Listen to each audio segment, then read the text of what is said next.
Oh, I'm alive. I'm alive. That's a Bride of Frankenstein reference. Who got that? I'm alive. Yes. Welcome to Monkey Time. We're here every first and third, what's today, Ed? Thursday. Right, it used to be Wednesday. I still wake up on Wednesdays going, I'm doing the Monkey Time show. That's terrible. Carol, I totally understand. So here we go. We got like 24 minutes to talk about the issues of the day. These are good issues. We do our research. There's my Twitter thing. I post links there, links that kind of support what I say. Let's talk about the first thing. McCrory. Did you see this in the NNO today? Hang on. Oh, hold on. Here it is. Hold on. There it is. Can you see that? No? I'll read it for you. Elections Board orders Durham County recount in party line vote. The three Republicans said, let's do a recount in, one of the most black districts in North Carolina. Yeah, one of the most black counties in North Carolina. Yeah, sure, let's do that recount. The two Democrats are like, nah, whatever. I mean, come on.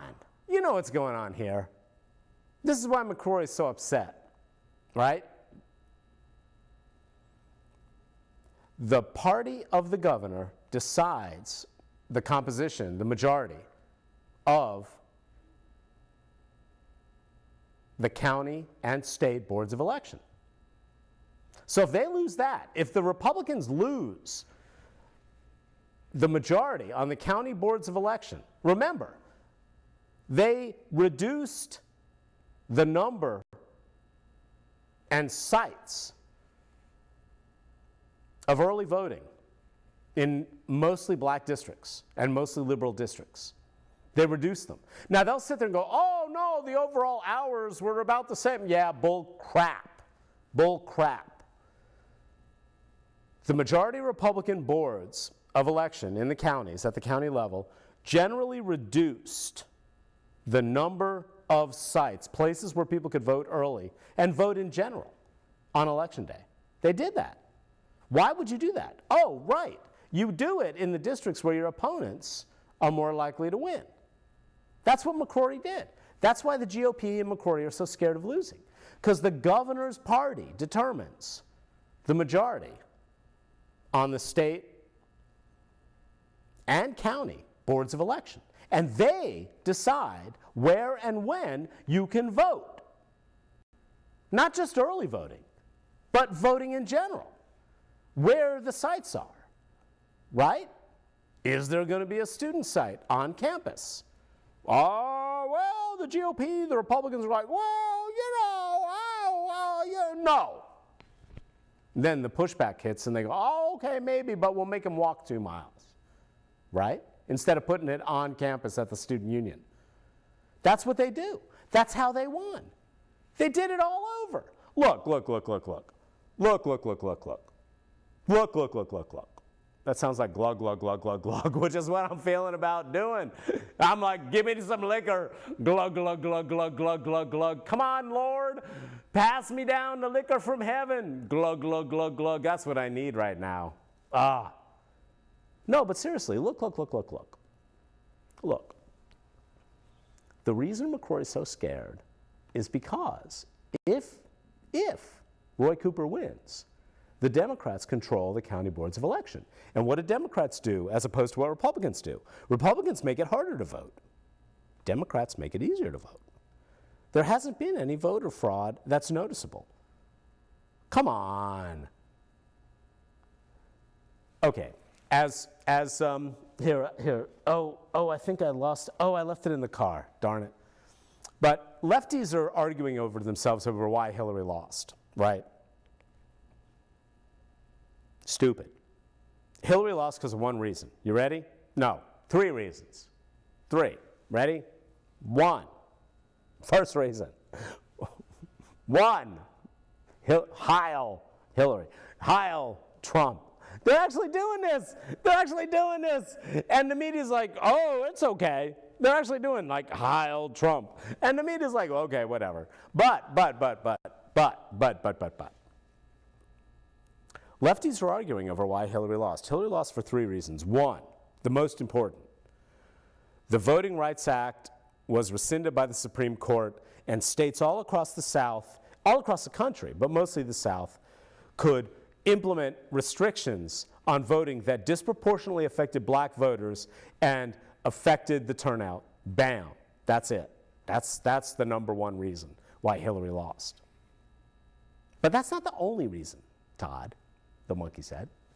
Oh, yes? Really? Todd said. What are the other reasons? Well, you know, the people who claim, you know, the people on the left, people on the left are arguing with each other. It's terrible. We're attacking each other instead of the real enemy. But here's the key. It wasn't just the Voting Rights Act. That was a big and most important part. The suppression of minority and poor voters. Bam. Republicans knew it, they did it, they won. But come on. The percentage margins, did you read Nate Silver today? Nate Silver on Twitter was posting, and probably on 538.com. You know, he said, look, these margins in, what was it? Wisconsin, Michigan, Pennsylvania. The margins were like 0.2%. Tiny margins. Trump lost the popular vote nationwide, we know that, but nationwide doesn't really matter that much. It really doesn't, you know, because we got the Electoral College thing. But he lost nationwide, and the margins by which he won in the 3 most important states, Wisconsin, Michigan, and Pennsylvania, were tiny. Less than 1% in all cases. Less than 1%. Trump won. Wisconsin, Pennsylvania, oh, excuse me. Well, I should burp when you burp, right? Yeah. Wisconsin, Pennsylvania, and Michigan. Hillary lost by less than 1%. Now, the lefties on Hillary's side, the diehard lefties, are like, oh, you know, and yes, black voter suppression and minority and poor voter suppression was key. It was the single most important thing that led to Trump's win. Bam, yes. But how many times did Hillary Clinton visit Wisconsin between the Democratic National Convention celebration, her nomination, and the election? How many times did Hillary Clinton go to Wisconsin, where she lost, a state she lost? They spent more money in Omaha, Nebraska in the last few weeks than they did in Wisconsin, the whole state, because they were trying to run up the score. They thought they'd won. How many times, but even before the last few weeks, between the summer, when she got the nomination, and the election in November, how many times did Hillary Clinton visit Wisconsin? Let me see if I can do this. Let me see if I can do this right. Can you see that? 0. She visited Wisconsin 0 times. 0 times. Stupid campaign. Hillary is responsible too. And, you know, I don't like the people who talk about, well, you know, the Democrats need to focus on the working class vote. The working class vote. What they mean, 9 times out of 10, is the white working class vote. Whereas there's a huge working class of Hispanic and Latino, and I still don't know quite what the difference is in all those. I'm sorry. I apologize. And Muslim and black. There's a huge working class that's not white. But the Democrats are like, well, we need to focus on the working class. They don't think about that. They don't. It's stupid. Stupid. God. The working class was important, and the Democrats ignoring them, and Obama failing to do anything to hold the bankers accountable in the 2008 recession did have an effect. And I know lots, I've got a couple of black friends who I see on Facebook and Twitter who are furious at the idea that the working class, the Democrats ignoring the working class, is a problem. And the main problem was the black vote, you know, the suppression of the black vote. And they're right. The main problem was the suppression of the black vote. But, Democrats ignoring the working class of all races is huge, huge. Who's protecting them?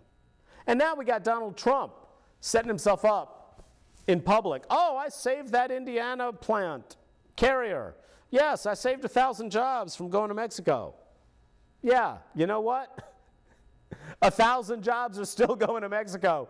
They saved 1,000 jobs, but they sent another 1,000 jobs to Mexico. Did you not hear about this? Go to my Twitter feed. Scroll down at the New Republic link that I posted. It's in the news. Trump can claim publicly, loudly, that he saved 1,000 jobs at a Carrier plant. That's good. But what did he give in return? What did Trump give Carrier in return for saving those 1,000 jobs from going to Mexico? And remember, Carrier sent 1,000 jobs to Mexico anyway. They were going to send 2,000 to Mexico, and now they just said, okay, we'll just do 1,000 to Mexico, and we'll save 1,000 for the United States. So Trump gets his photo op. But what did Carrier get in return? What do you think? Huge tax benefits. Trump promises them that during his campaign, the executives at the top of Carrier will get huge tax benefits. The workers at the bottom are going to get screwed. The 1,000 jobs he saved, what, 3 or 4 years max, right? Instead of retraining them, helping them, Trump bribed the top brass at Carrier with personal benefits and said, give me 1,000 jobs here. They still sent 1,000 jobs to Mexico. So he didn't even get a whole lot from them. He still lost 1,000 jobs. Trump did. But it's a huge, publicity win. And that's all Trump cares about. This is just the first example of how Trump is going to screw over, or has screwed over, the working class for his buddies on Wall Street. I love the fact that all of Trump's picks for like Treasury and everything, the guy that he's picked for Treasury is one of the worst people. We had one of the worst banks that started the recession and benefited from the recession of 2008. That's the guy Trump's picked for the Treasury. Seriously, look it up. Go to my Twitter feed. There, it's all right there. But people, oh no, Trump's got our interests. Oh, the poor working class. Trump's got the white working class's interest. No, bull crap, he does not. The guy he picked to run the Treasury Department, hopefully he won't get confirmed. If the Democrats had a spine, he won't get confirmed. The guy he picked to run the Treasury Department is one of the worst people for screwing over low-level working class citizens during the 2008 recession. His bank was one of the worst, right? One of the worst. And this is the guy Trump's chosen. Y'all have been screwed. Y'all who voted for Trump thinking there'd be change. Ha! Ha! All right, Cuba. We got 10 minutes left. Cuba.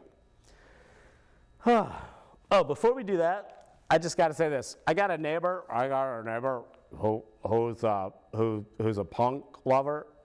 He loves metal. He loves that black metal, that black metal. Brah, the Cookie Monster vocals. Brah, Satan, Satan, Satan, Satan. I don't like Satan. I love Satan. Brah, the Cookie Monster vocals. But so my neighbor, who has is the punk black metal neighbor, he bought the newest disc. He still subscribes to Maximum Rock and Roll. Can you believe that? Hey, can you believe Maximum Rock and Roll still exists? Can you believe Maximum Rock and Roll still exists? But, so I go over to his house, and, he's sitting there, and he's like, black metal, I don't like Satan, that kind of stuff. The great guy, though. Great, sweetheart. Total sweetheart. And he's a total sweetheart. And he had this on his coffee table. Now, when people come over to your house, what do they see on your coffee table? This is an important question.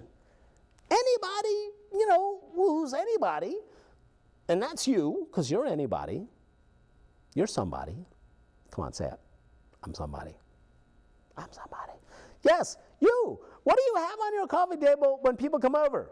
This is important news. I still can't figure out left from right here. There we go. This is important news. So what I found was it's the China punk issue. The all China issue. How can I do this? There we go. The all China issue. There's seen reports from Wuhan, some industrial city in the center of China, and Beijing, and all these cities, some of which I've actually heard of in China. It's really good. I've been reading it in bed. I may have to buy my own copy. But anyway, so this is a good distraction. Can you imagine being in the punk scene in some industrial town in the middle of China? God, it's fascinating. Now, I don't know how much to trust the scene reports in Maximum Rock and Roll. I know. Because, if you live in a town where Maximum Rock and Roll's done a scene report, you'll be like, really?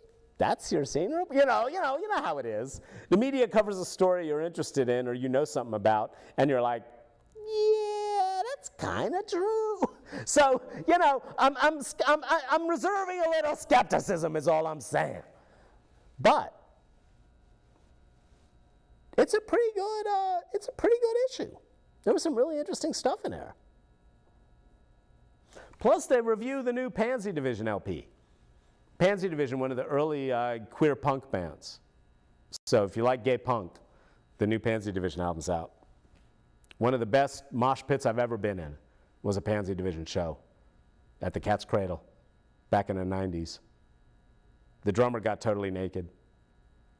I was like, why is the drummer naked? And then I was like, I don't care. The drummer's naked. He was so cute. Anyway, best mosh pit I've ever been in because it was 50% women. Mosh pits are better when they're 50% women. Yes. Oh, Cuba, right, yes. Maximum Rock and Roll, oppression, the government, rebellion. Yes, Cuba. Look. I'm a gay monkey, right?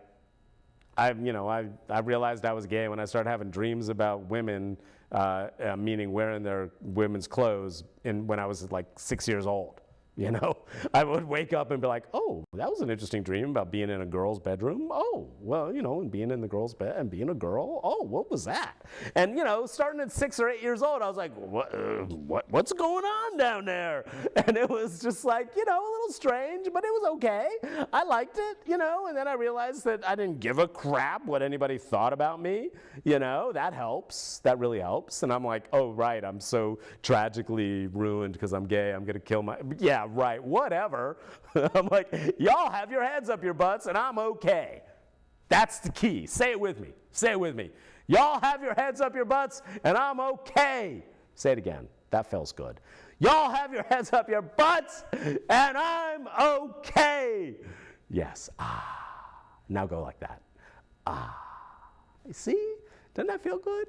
They have their heads up their butts, and you and me, we're okay. So anyway, I knew I was gay from early on. And then, Castro was really vehemently anti-gay. He was one of those socialist communist jerks who thought that gayness was like, capitalist Western pathology, illness from the capitalist system, blah, blah, whatever.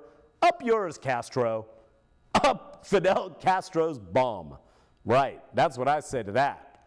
And so he jailed and tortured and tormented lots of gay and lesbian people throughout his realm. So don't try to tell me that I'm, ignorant of the evil that Castro did. There's a great movie about a Cuban writer, a gay Cuban writer. The movie's called Before Night Falls. Grim movie. But Johnny Depp shows up as a transgender prisoner who smuggles, important information out in her butt. So Johnny Depp in a dress smuggling stuff out of her butt, I mean, that's a good movie. That's high quality entertainment right there. So Before Night Falls. Johnny Depp doesn't play the writer. He's a secondary character, but oh, it's what a good second. Oh yeah, Johnny Depp. Yeah, stick that information up your butt and smuggle it out. That's great. Thank you, Johnny Depp, for supporting the cause. But it's a grim, realistic look at how Castro attacked queer people throughout his tenure in Cuba. Before Night Falls. Highly recommended. It's on Netflix. So don't tell me I don't know what Castro's done wrong, okay? That's my point. Brutal, brutal dictator. But this is what you're not hearing from the American press. How did Castro come into power in 1959? Huh? What do you know about the guy who was president of Cuba before Castro? What do you know about what Cuba was like and the mob links between the Cuban government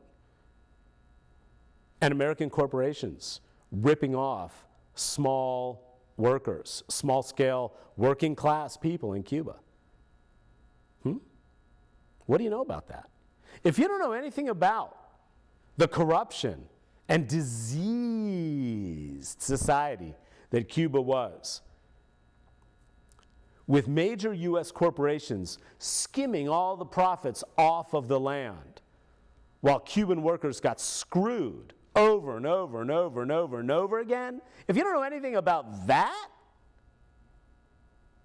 before Castro took over, I don't give two farts about what you think about Castro.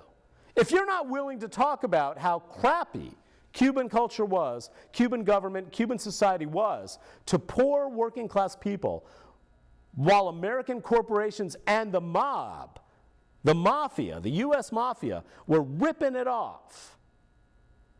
If you don't have anything, if you don't know anything about that, you don't mention that at all when you're talking about how horrible Castro was, you're an idiot. I don't care what you have to say.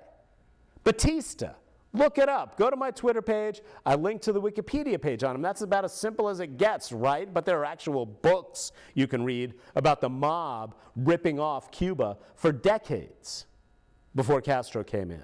Why did Castro win? Yes, he became a horrible dictator himself.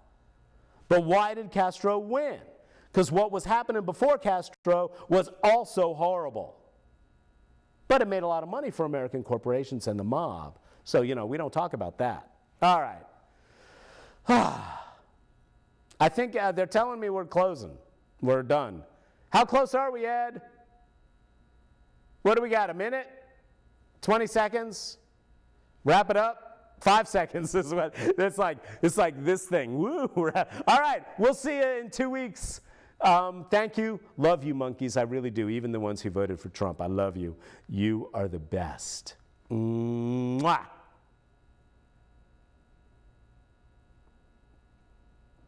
Are we done, Ed? Do I have to smile like some morning zoo crew kind of thing? Like today or Good Morning America? Smile. Just keep smiling until the camera's off. Oh, are we off? Are we done? Oh, this is embarrassing. Oh, are we done? I don't even know. I don't even know where I am anymore. Am I an android? Am I on Westworld? Am I human?